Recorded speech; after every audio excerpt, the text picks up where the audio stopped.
और भाई प्रियंका ठीक हो तुसी? पेपर अच्छा गया, बहुत बढ़िया, अच्छी बात है यार। चीर ना तुम्हें ना हाँ कर दो को वैसे फिर मैं ही करूँगी। ओके एवरीबॉडी सीरियस हो जाएंगे सभी अब। चलिए एक्सरसाइज 8.1 क्वेश्चन नंबर 1 हम लोग कर चुके थे। अब हमारे को बोला है figure 8. Can I have some silence? Question number 2 के लिए फिगर 8.13 देखनी है PQR. Wow that's a nice trick. Seriously Nancy can watch by the phone also, है ना? वो स्पेक्स टूट के बिल्कुल पास से दिखेगा. वाह मतलब this is amazing. Boys okay, if I found anybody is talking in the class now, I would probably ask her or him to do the question, this question on the board.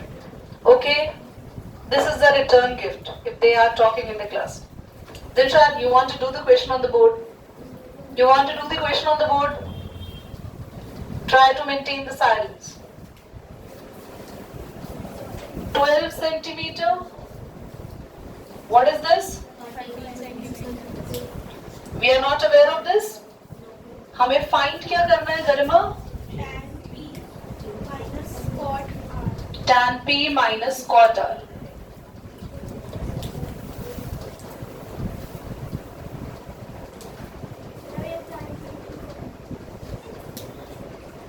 हमें tan P minus cot R calculate करना है, but उससे पहले मैंने कहा था हमेशा आयुष की ट्राइंगल में सारी साइड्स हमें पता होनी चाहिए. ट्राइंगल में अगर हमें दो साइड्स पता है तो हम थर्ड आराम से बाय पाइथागोरस कैलकुलेट कर सकते हैं.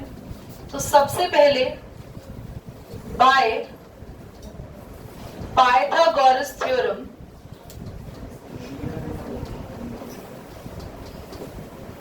I want everybody to be quiet. PR square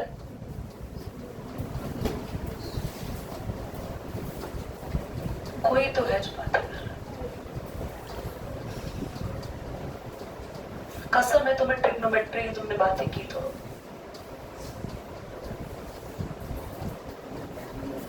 board exam में आएगी ये बता रही हूँ मैं. PQ स्क्वायर प्लस में कुछ नहीं बोलने दिया दीदी ने तो चलो QR ही बोल लेते हैं. PR square is 13 square. PQ is the 12 square. 13 square is 169, 12 square is 144. 144 169 से इधर आके माइनस होगा, 25 बचेगा. 25 is the square of 5 और QR हमें कितना मिल गया? 5 centimetre is your QR. I hope सब बच्चों को यहाँ तक समझ में आ गया होगा. हमें जब मैंने आप सबको ये बात गरिमा के थ्रू कन्वे करवा दी थी कि पिछली क्लास की वीडियो देखकर आनी है. जो सब एब्सेंट है नहीं देखकर आए, it's all your fault. Video upload हो चुकी थी, गरिमा ने पूरा डिटेल मैसेज किया था, वीडियो तक भेज दी थी. अगर अब भी कोई बच्चा बिना वीडियो देखे आया है then I am not going to responsible for the previous class. मैंने आप सबको बताया था हमें निकालना है tan P minus cot R for tan P. tan P बच्चों एंगल किस पे है? एंगल P पे है. प्रियंका विल टेल अगर एंगल P पे है तो परपेंडिकुलर कौन होगा? बोलो बोलो नाम बोलो. Absolutely right. ये परपेंडिकुलर हो गया और ये वीरेन tan थीटा का फॉर्मूला क्या होता है? tan theta. Ayush P upon, बहुत बढ़िया, पंडित बद्री प्रसाद हर हर बोले P upon B. P by what is your P? What is your perpendicular जो नया आया है कहाँ है? बोलो क्या है ये?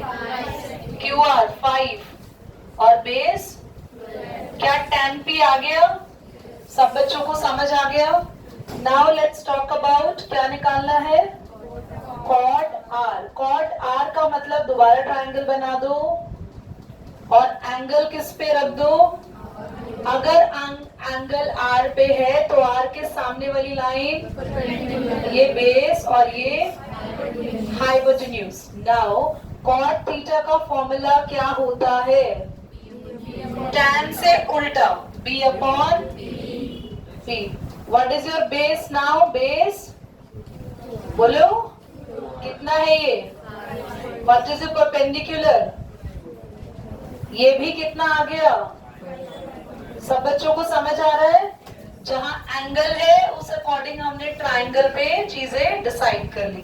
दोनों आ चुके हैं। tan p minus cot r 5/12 minus 5/12 your answer is, note करिए। हाँ करना चाहिए ना।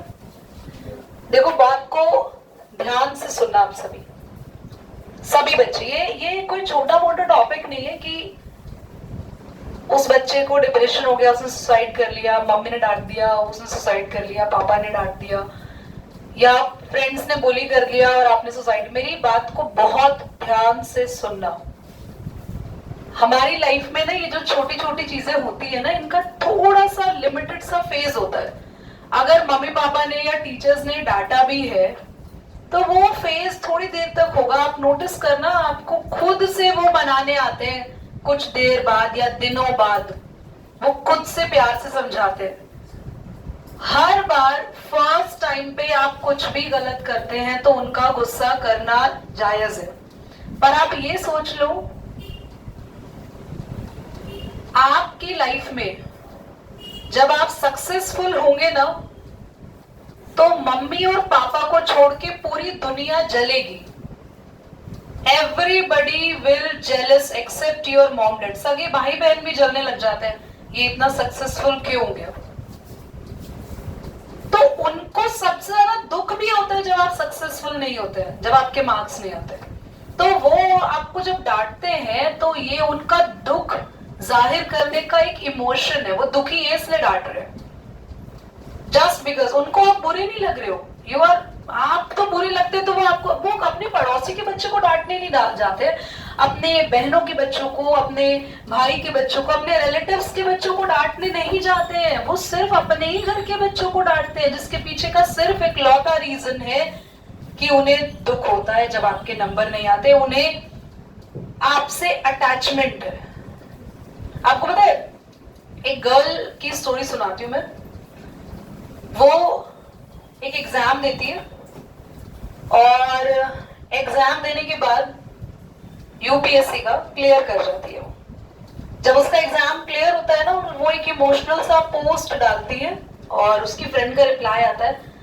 उसकी फ्रेंड का एग्जाम क्लियर नहीं होता, उसका हो जाता है, तो उसके फ्रेंड का रिप्लाई आता है कि यार आज तो तेरे लिए इतनी खुशी का दिन है और तू इमोशनल हो रखी है। तो उसका जो गर्ल इमोशनल थी, शी रिप्लाइड कि खुशी का दिन तो है पर मेरी खुशी में शामिल होने के लिए कोई है ही नहीं ना, क्योंकि ये खुशी तब होती जब इस खुशी को सेलिब्रेट कोई करने वाला होता। बाकी सारे लोग कॉन्ग्रेचुलेशंस बोलकर खाली जलने वाली इमोशंस के साथ हंसी दिखा देते हैं कि हाँ मेरी बहुत अच्छा लगा बेटा तूने किया, हमारे परिवार का नाम रोशन। नहीं, खुशी तो सिर्फ दो लोगों को होती है जब आपको सक्सेस होती है। वो दो लोग सिर्फ और सिर्फ और सिर्फ मॉम डैड है और कोई नहीं हो सकता, वो नोबडी। तो वो लड़की ने रो के उस बच्ची को बताया कि मैं खुश किसके लिए हूँ, मैं ये सेलिब्रेट ही किसके साथ करूं, मतलब there is nobody to celebrate this thing with me. आप सोचो जब आपके नंबर अच्छे आते हैं तो घर पर आने के बाद सबसे पहले आप किसको ढूंढते हैं, आप किसको बताते हैं वो चीज, क्यों बताते हैं उन्हें तो आप बुरे लगते हैं ना, आप उन्हें क्यों बताते हैं हमारे नंबर अच्छा है, आप उन्हें क्यों बताते हैं। आपको तो ये लग रहा है ना कि वो आपके लिए बुरा सोचते हैं, वो डांटते हैं। आज जो ये हुआ है, जो चीज हुई है, जिस भी बच्चे ने ये सब काम कर लिया गलत, तो उस बच्चे को क्या लगा होगा, मेरे मम्मी पापा मुझसे हेट करते हैं, मैं दुनिया में डिजर्व नहीं करता, मैं ये मैं वो मैं गलत। तो वो कूद गया। मिनट के लिए वो सोचता कि यही मम्मी पापा जब मेरे नंबर अच्छे आते हैं तो दुनिया में सबसे ज्यादा खुश होते हैं। तो अभी वो मम्मी पापा ने डांटा, तो जब भी कभी तुम्हारे मॉम डैड तुम्हें डांटे, टीचर तुम्हें डांटे, तो वो डांट नहीं रहे हैं, दे आर सैड, वो दुखी है।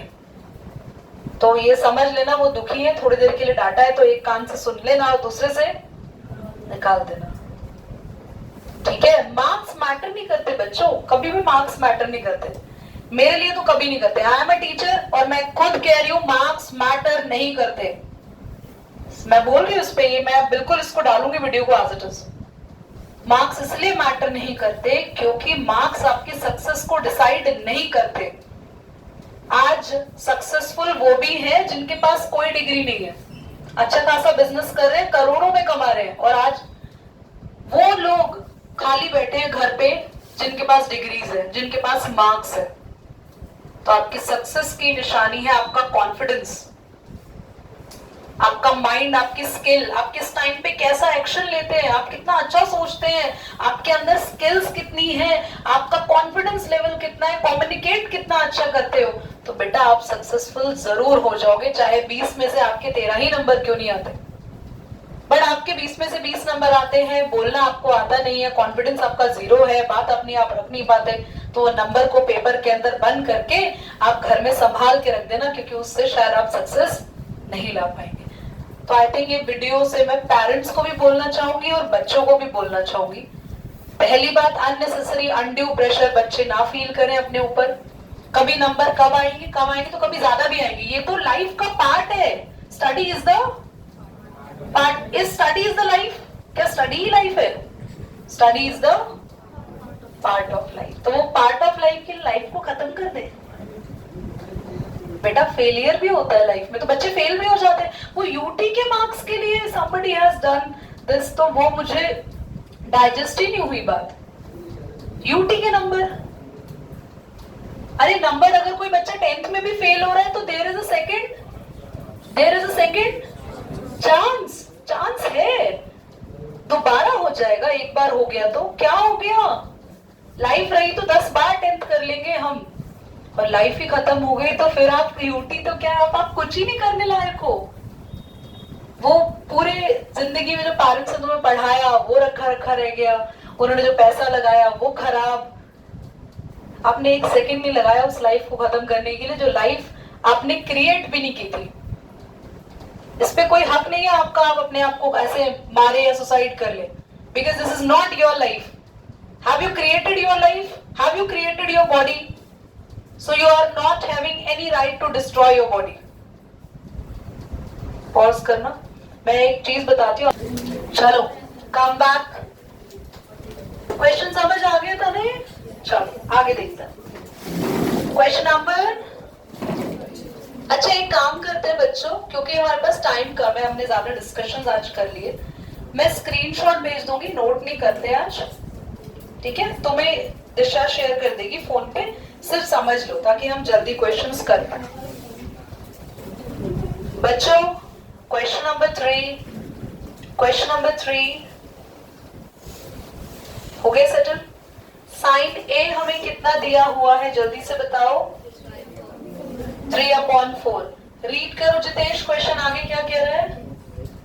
क्वेश्चन 3 रीड करो Jitesh. Sin A is equal to 3/4. Calculate cos A and tan A. Calculate Cos A and tan A. tan A।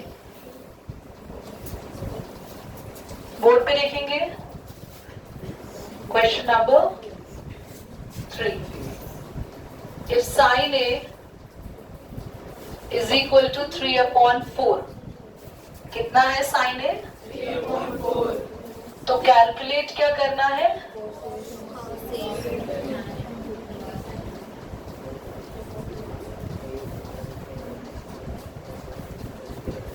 बच्चों हमें साइन ए दे रखा हो या कॉस ए दे रखा हो, कुछ भी दे रखा हो, हमें एक वैल्यू पता है ना, हम सारी निकाल लेंगे। कैसे? प्लीज ध्यान से समझोगे तो एक बारी में क्वेश्चन समझ में आ जाएगा। साइन ए कितना दिया हुआ है बच्चों? मैं लिख रही हूँ ना, याद है? पंडित बद्री प्रसाद हर हर, तो P बाय H किसका फॉर्मूला हुआ करता था? Sine theta. देव साइन का फॉर्मूला है P अपॉन H। ठीक है बच्चों, साइन का formula P by H। Perpendicular कितना है? सामने के सामने निकाल लेंगे। परपेंडिकुलर कितना? 3। पर रेशो से वैल्यू निकालते हैं ना, तो हमें ना एक छोटा सा अलजेब्रा लगाना पड़ता है। तो परपेंडिकुलर हो गया 3x, हाइपोटेन्यूज कितना हो गया? 4x। अगर आपको परपेंडिकुलर पता चल गया, हाइपोटेन्यूज पता चल गया, तो क्या बाय पाइथागोरस पूरा लिख लेना थ्योरम, आप h square p square h कितना है 4, p कितना है बच्चों? क्या आप b स्क्वायर निकाल लेंगे? देखो 4 का स्क्वायर 16, x का x स्क्वायर, ये माइनस होगा इधर आके 9 हो जाएगा ना 3 का स्क्वायर। कितने बच्चों को यहां तक समझ आ गया? 16x स्क्वायर में से 9x स्क्वायर गया, कितना बचेगा? 7। बेस का जो स्क्वायर है ना वो इधर भेज देंगे तो क्या हो जाएगा यहाँ आके? रूट। आप सबको पता है किसी भी चीज का स्क्वायर होता है तो वो रूट से बाहर आ जाती है ना, कट जाता है, कैंसिल हो जाता है। तो 7 तो रूट में रहेगा, पर x ये आ गया बेस। आपको परपेंडिकुलर भी पता चल गया, हाइपोटेन्यूज भी पता चल गया इनकी हेल्प से, और आपने पाइथागोरस से क्या निकाल लिया? बेस। आपको निकालना है cos A। Tell me students, cos A का formula B by, what is B? H कितना?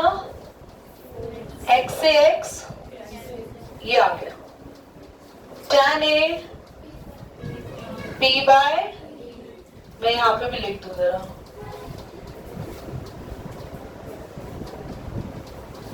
तो P कितना था बच्चों? x से x। आप चाहे तो इसको रेशनलाइज कर सकते हैं,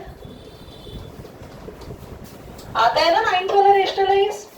तो 3 root 7, Vrittika root 7 into root 7 नहीं मेरे बच्चा, रूट में दो चीजें मल्टीप्लाई होती है तो रूट हट जाता है, ओनली 7। मैं चाहती हूँ नोट कर ही लो, फिर रह जाएगा स्क्रीनशॉट से, तो इम्पोर्टेंट चैप्टर है। अच्छा करिए क्वाइट।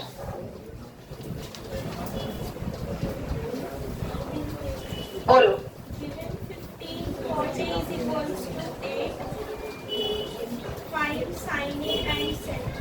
बच्चों ध्यान से देखना, मैं ना आपको ये वाला क्वेश्चन करा रही हूँ, पर इससे जो अगला क्वेश्चन है ना 5th, वो भी ऐसा ही है। मतलब ये सारे सेम है, 3rd 4th 5th क्वेश्चन में देखो सेक थीटा दिया हुआ है और सेक थीटा दिया हुआ है 5th में, और पूछा है सारे ट्रिग्नोमेट्रिक रेशियो निकालो, मतलब sine, cos, tan, cot, cosec सब निकालने हैं। यहाँ बस कितने निकालने हैं? तो कुछ टेंशन वाली बात नहीं है, बहुत इजी है। सबसे पहले तो 15 नीचे ले आओ, तो क्या ये पिछले क्वेश्चन जैसा बन गया? कॉट ए का फॉर्मूला क्या होता है? B upon what is your base? जल्दी, व्हाट इज योर परपेंडिकुलर?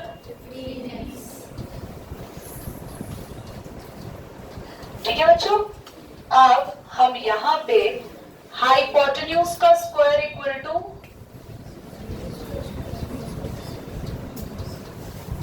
क्यों? क्योंकि B और B पता है हमें, पर भाई क्या जरूरी है निकालना, क्या मिसिंग है?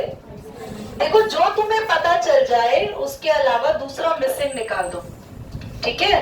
जैसे अब इससे अगला क्वेश्चन है 5th, उसमें सेक थीटा कितना दिया है बोलना तो? 13/12।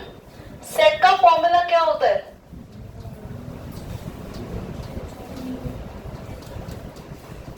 h/b। तो h दिया है 13x, बेस कितना है 12, हमें क्या निकालना होगा? p निकालना होगा परपेंडिकुलर। यहाँ क्या निकालना है अंश? तो h को निकालने के लिए p स्क्वायर 15 का स्क्वायर कितना बच्चों? जल्दी बोलो। 225। 8 का प्लस करो, कितना आ रहा है? 289।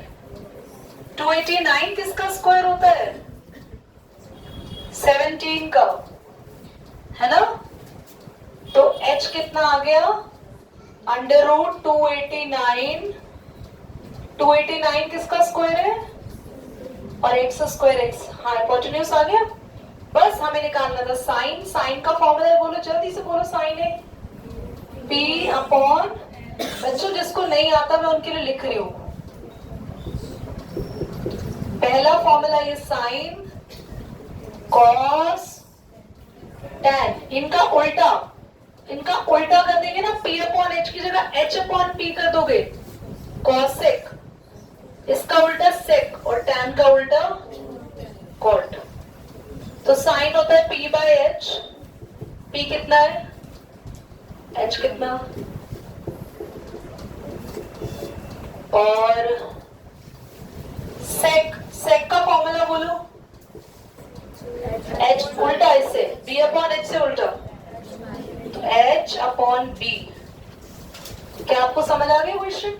पक्का? इससे अगला कर लोगे खुद से? ऑन कर दो बेटा नैन्सी। ये पहले से ऑन था क्या? क्वेश्चन 6 पर आएंगे। 3 cot a। बच्चों, बेटा बच्चों की कैटेगरी में नहीं हो तो बताओ कुछ और बोला मैं। 3 cot a is equal to, ये तो चुप नहीं बैठेगी आज, उसको ही बुला के मानेगी। 3 cot a is equal to 4। बताओ क्या पढ़ रहे हैं?